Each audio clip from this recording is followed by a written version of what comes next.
Well, U.S. regulators have released a long-awaited proposal that would see the biggest banks boost their capital requirements. The measures, released by the Federal Reserve and FDIC, would boost those requirements for banks with at least $100 billion in assets by an estimated 16%. Yahoo Finance's David Hollerith has the details. David, talk us through this.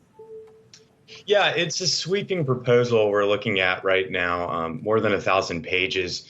In aggregate, 16% increase to bank capital requirements, and these are for the large banks. Importantly, a lot of this is based off of the international Basel standards. And have been interpreted by U.S. regulators.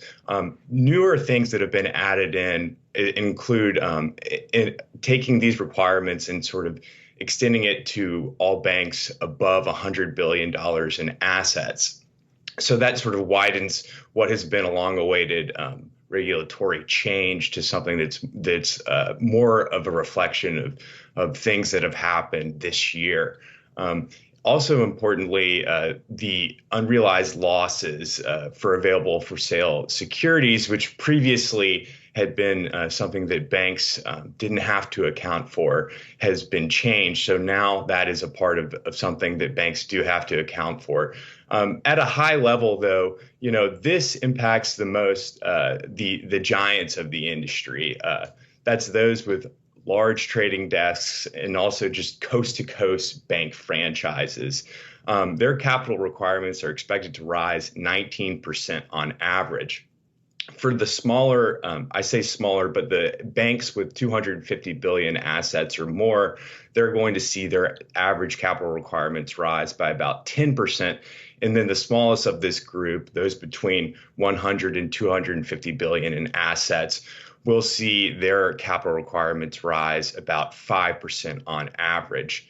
So officials have argued that the changes are needed to improve the resilience and to better prepare banks for future losses. And that's what this is all about. Again, the changes are going to affect the largest banks, but the new thing here, and it has a lot to do with what's happened over the past year, is that it's going to incorporate the smaller, larger banks, I guess we would say, which looks roughly like the top 30 at this point. Now, there's going to be a phase-in period, and banks are expected to be able to comment for the next 120 days on this, and we're sure to hear some feedback from what they think of the new rules.